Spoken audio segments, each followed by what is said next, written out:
new displacement. The prolonged partial closure of the contact line is generating crises and tragedies for millions of individuals and families, and it continues to exacerbate the vulnerabilities of hundreds of thousands of civilians. The increase in the frequency of security incidents and in the number of civilian casualties is a very worrying trend, and it is a signal that the ceasefire negotiated in July 2020, which we all welcome, is becoming ever more shaky. Respecting and maintaining the ceasefire is critical to prevent loss of life and to avoid further deterioration of the humanitarian situation. Vaccination levels in this conflict-affected region remain relatively low, and we therefore expect that COVID-19 will continue to take a very grave toll on health systems and on people. There is also no expectation that the contact line is going to fully reopen anytime soon. As a result, people's well-being and their living conditions, and particularly those living in areas beyond government control, will continue to deteriorate in 2022. The severity of their needs will further increase, and they will be forced to become even more dependent on aid. While a peaceful resolution of the conflict regretfully remains an elusive dream, and COVID-19 is unlikely to fade away in the coming year, Ukrainians on both sides of the contact line need our support now. This is the 7th time that we are launching an appeal for support for people affected by the conflict in eastern Ukraine. In 2022, 2.9 million people are estimated to need humanitarian assistance. We are aiming to provide critical relief and protection service to 1.8 million of the most vulnerable of them.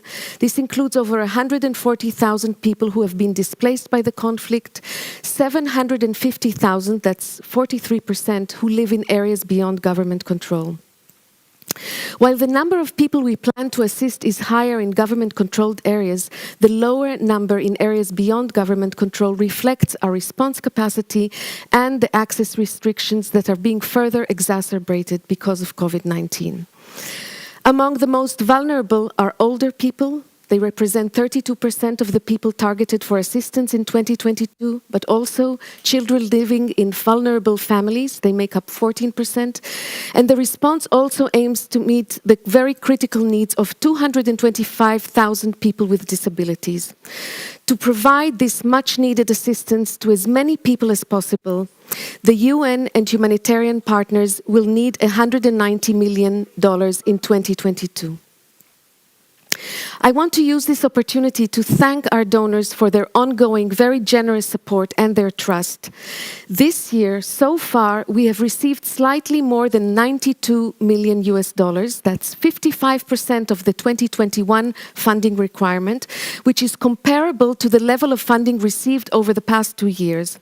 And these contributions, together with improved access to areas beyond government control, allowed us to provide assistance to over 1.5 million people during just the first 9 months of 2021. This is the highest level since 2017. Over the past 2 days, I've visited affected communities on both sides of the contact line, and for me, the people I meet, their stories, the suffering, are a testament to why our work matters and why it needs to be sustained. Properly funded, our response efforts will allow humanitarian organizations to help people get by and minimize the effects of COVID-19. I call on you to fund the 2022 humanitarian appeal that we are launching today. We count on your continued support. We encourage everyone to join us. I want to lastly appeal for adherence to the ceasefire, which is so critical for civilians to prevent loss of life, to improve their living conditions, and just as important, to revive people's hope for peace.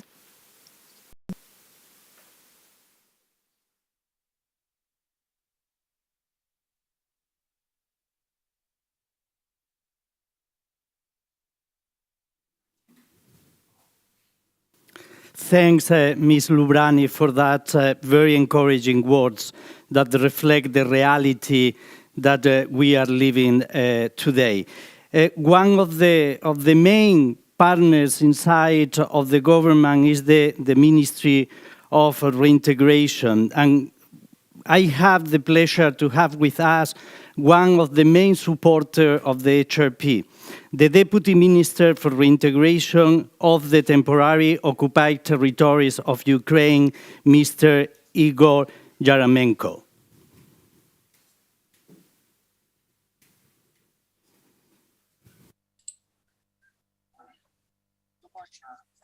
So good afternoon, ladies and gentlemen. Thank you so much for this opportunity to present my speech to you.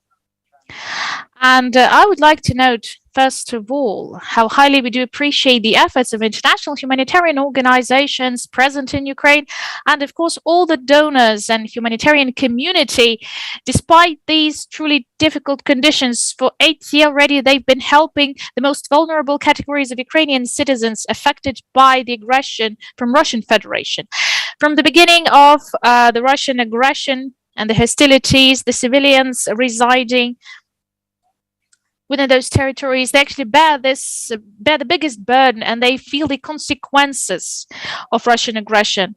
So the blockage of the crossing points by the combatants and the occupation and the occupational administrations of the Russian Federation, they use COVID as an excuse and actually obstruct our citizens who reside within the NGCAs to get their access to basic services, social insurance, pensions, healthcare, administrative services, banking services, of course, the vaccination, anti-COVID-19 vaccination, using vaccines which are recognized by WHO.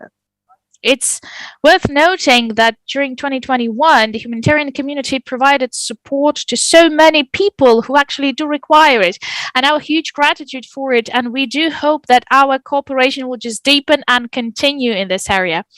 Today, I would like to share with you, mentioning some achievements, share some information about our achievements in the context of our ministerial cooperation with the community. Verkhovna Rada adopted a law which establishes that citizens living within NGCAs for the period of lockdown restrictions or for the period of crossing point blockage, so they are exempt from the administrative fees related to the border crossing if these violations are related to humanitarian issues. So the government adopted the strategy of economic development for Lugansk and Donetsk and Lugansk Oblast by 2030 and the strategy for IDP integration by 2024. So we actively continue providing financial compensations for destroyed housing, destroyed by Russian combatants, using unified standard and providing the temporary housing and accommodation for IDPs. In 2021, we established the program for youth reintegration, youth from the temporarily occupied territories and contact line settlements, and also the mortgage loans. So we now present the opportunity to visit the COVID testing stations. And of course, we provide the opportunity to vaccinate with the vaccines, which are fully recognized by WHO within the controlled territories. Of course, these stations are located, so digitalization is continuing, and we continue digitalizing the administrative services for the citizens of these territories. And in order to solve all humanitarian problems, the government requires support of international partners to implement the humanitarian response initiatives and development projects within the GCAs. So the humanitarian response issues, they do fully comply with the local humanitarian situation. It fully complies with the government's priority to support the people affected by the Russian aggression. So the development projects are really necessary for us to successfully integrate IDPs in the host communities. Therefore, I use the occasion and I ask representatives of the UN member states to enhance the humanitarian response initiatives for 2022 to support Ukraine with its humanitarian needs and to support the conflict-affected communities. Thank you so much.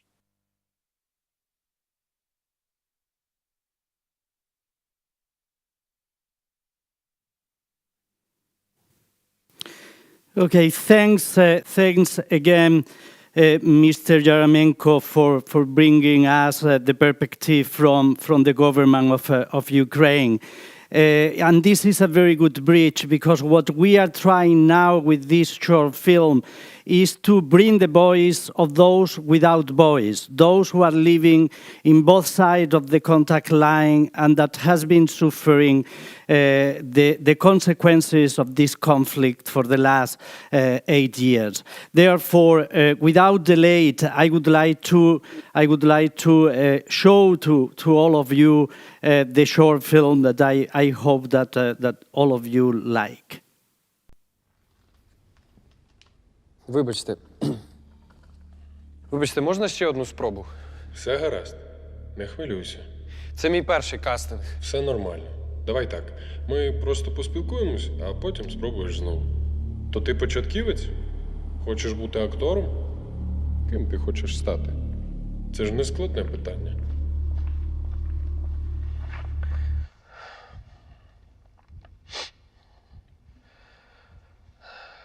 Хотів стати блогером. Давно, ще в школі. Тепер важко якісь плани мати, коли не знаєш, що буде завтра. Я живу поблизу лінії розмежування. Це місце, де було життя. Тепер це місце сіра зона, де веселку після дощу не побачиш. Бойові дії майже щодня. У нас хоча б стріляють менше і прилітає не так часто. Принаймні поки. Не як у місті. Там моя бабуся живе. Вона хворіє і їй потрібна допомога. Але сама вона про це ніколи не скаже. Це в нас сімейне. Ніхто ніколи не просить про допомогу. Знаєте, як це буває? Можна води?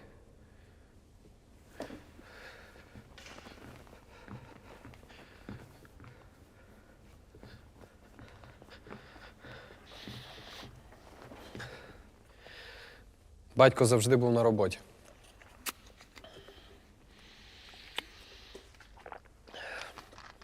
Він добре заробляв, щоб у нас все було. Але якби він спитав, краще б він частіше бував вдома. В парку б разом гуляли, на футбол ходили. Тепер вже не сходиш. Стадіон заріс травою. Не тією, де м'яч гарно котиться. Тією, що ховає в собі уламки від снарядів. І парк біля школи вже більше схожий на пустир. Але коли все починалось, ми навіть не могли уявити, що відбувається. Вибачте, так незграбно. Все гаразд. Продовжуй. Ми не вірили, що все це насправді. Я не вірив. Намагався жити як раніше, але... Просто в якийсь момент нам заборонили гуляти на вулиці. Вікна в школі були засипані мішками з піском. Було чутно вибухи. Уроки переривалися, нас всіх вели в підвал. Там було так людно. Ми навіть жартували, що сидимо як шпроти в банці. Але ніхто не сварився. Старші допомагали молодшим. Їм було страшно. Нам ні. Ну, може, трохи, але не так. Ми грались з малими, малювали. Це було навіть весело, особливо коли ми розуміли, що вони відволікаються і більше не бояться. Вчителі навіть там намагались нам пояснити свої тангенси, катангенси. Ніколи не любив геометрію. Більше право. От якби не став блогером, 100% пішов би на юридичний.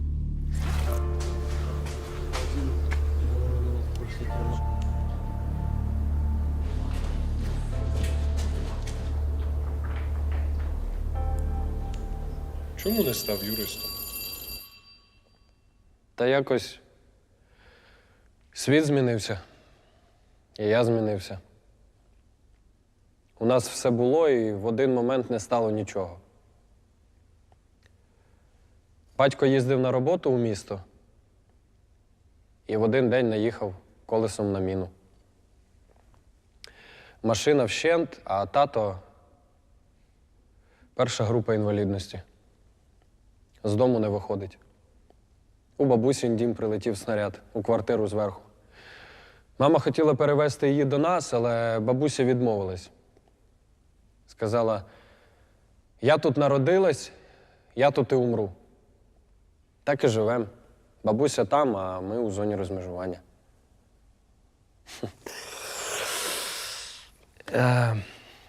Тож який тут юридичний? Треба про сім'ю думати.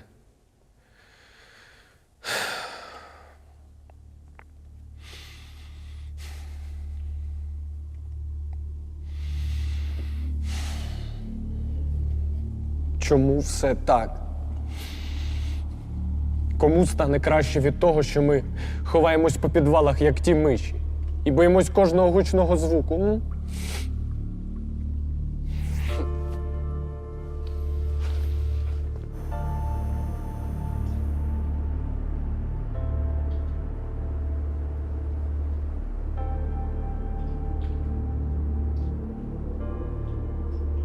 Трохи кур'єром був, але не за гроші. Возив бабусі в місто ліки, пенсію. Вона стара вже була, сама не могла їздити. Мене одного не пускали, так просили бабу Валю приглядати. Бабу Валю? Сусідка з-за паркану. От разом з нею їздила автобусом щотижня, кілька місяців.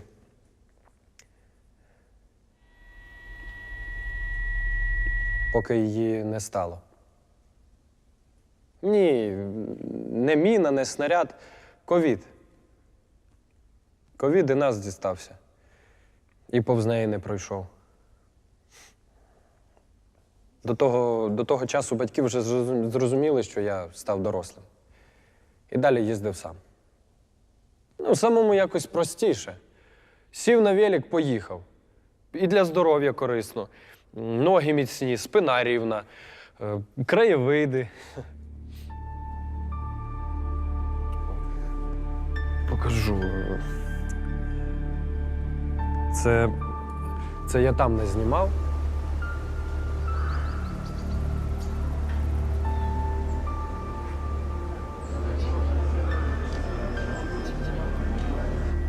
Ви колись жили без надії? Коли світ навколо вас руйнується. В усіх сенсах. Коли не знаєш, хто ти є і не розумієш, ким будеш. І чи будеш взагалі. Я ніколи не думав, що зі мною таке станеться. Що і стріляли, то в інших країнах. Бомби вибухали на інших континентах. У мене були плани на життя.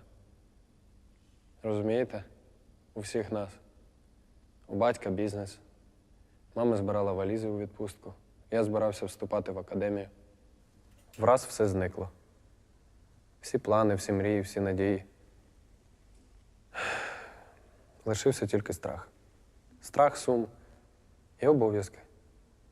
Кожен ранок ідеш за водою. В обіди, перед вечерею. Посуд миєш у холодній воді, у тазику на подвір'ї. Влітку і взимку. Обігріваєш будинок старою пічкою. І щоб зекономити вугілля, обігріваєш тільки 2 кімнати. І врешті-решт розумієш, що в тебе є тільки 2 шляхи. Або звалити, або стати дядею Васею. А хто це? Алкаш місцевий. Живе в кінці вулиці. Смішний дядько був. Він не завжди пив, так змінився за кілька років. Пам'ятаю, в нього завжди повна кишеня рачків була. Цукерки такі. Мабуть, найдешевші, але такі смачні. Завжди всіх пригощав. Колись, а тепер? Тепер єдиний сенс його існування – це прокинутися, щоб знайти пляшку. Шлях в забуття, як він говорить. І його можна зрозуміти. Не хочеться прокидатись і бачити все це знову, переживати все це знову. День сурка. Тільки не комедія. Єдине бажання, аби все це скінчилось.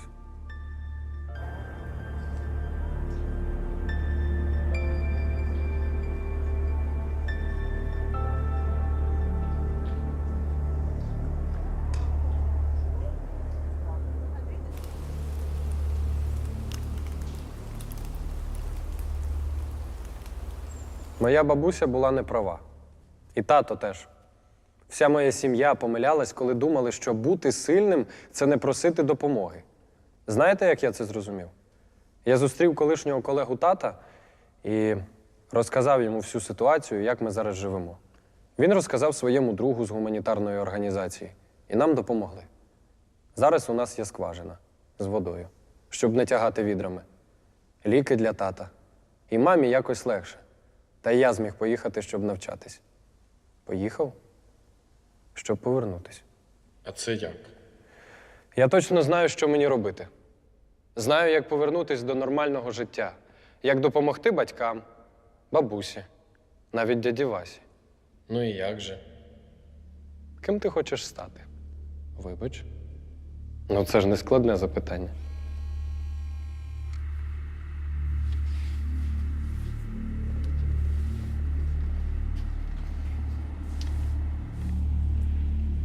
Я Антон.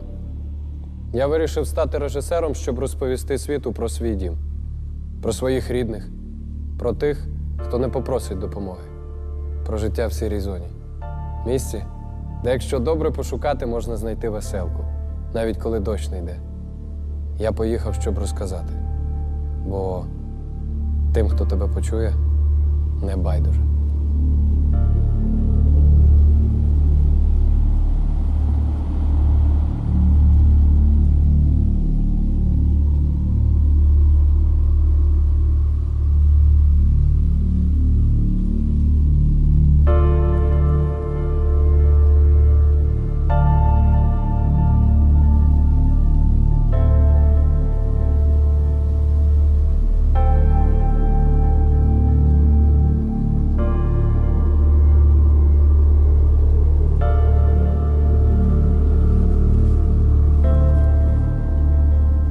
Мне ребенка водить в школу, вот он во 2 класс, в 5 утра мы встаем, 5:30 выходим, чтобы успеть на автобус. 15 километров пешком мы идем туда, если нет автобуса, 15 километров пешком обратно.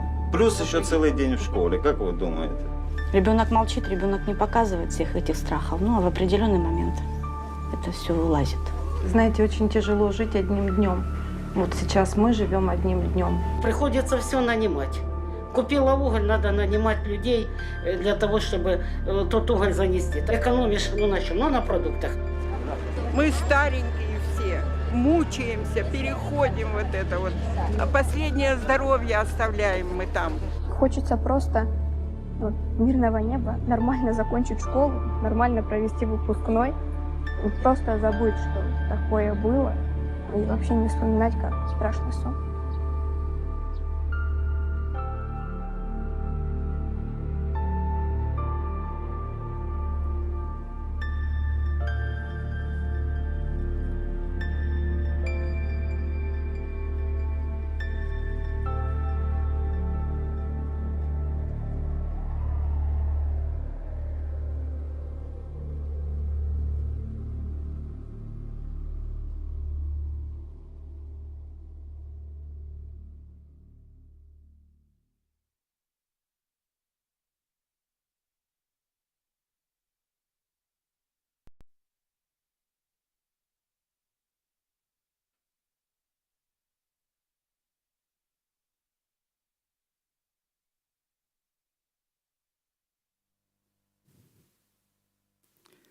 I think that all of us agree that Bogdan Borisenko, the main actor in the film, the actor that is representing the main character, has been able to bring to us a little bit those feelings of those who are suffering. He has been able to touch us inside and to bring those voices that sometimes are not so loud and are not well here. Without more to say, I would like to ask Bogdan to come to the stage and to share with you what has been those feelings that him as an actor has had during the film. Bogdan.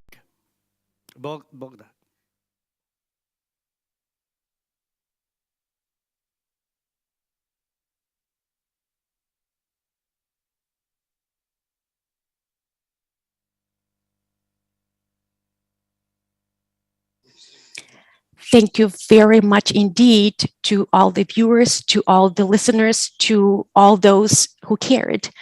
When you are working on a project like that, when you are watching a project of this sort, you are really concerned about your own life, the life of your dear ones, and the lives of millions of other people. While prepping for this movie, I watched hundreds of interviews with people living in the military conflict zone.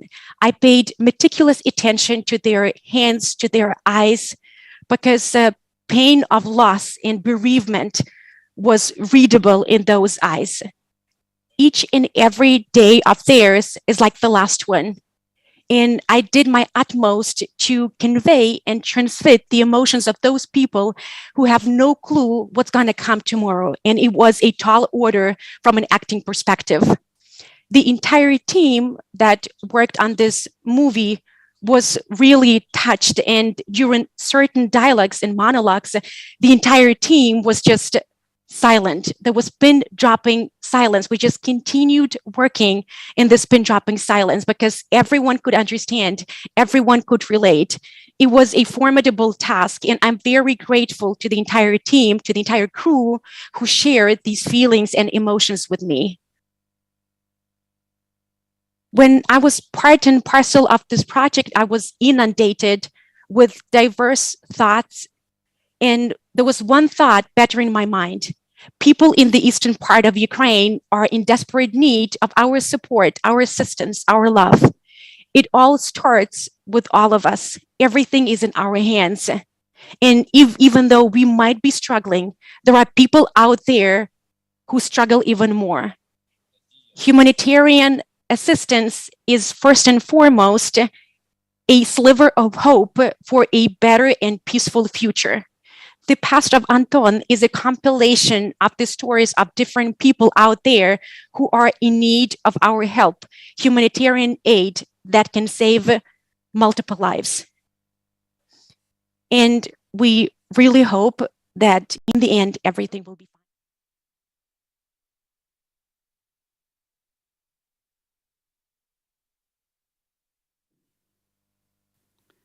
Bogdan, again, thank you very much, and thank you very much for accepting this challenge to be part of our common project, that is to alleviate the suffering of those who has been affected by this cruel humanitarian crisis. Finally, from Kramatorsk, where we are today, very close to the contact line, with many people that could be the today Bogdan and the future Bogdan, I think that for all of them, we have a collective responsibility to continue providing humanitarian assistance in both sides of the contact line. For those who are suffering, we need to have that collective responsibility. And of course, as Osnat said at the beginning, the best thing that can happen is a ceasefire where people can be living a normal life. Again, from Kramatorsk, thank you very much.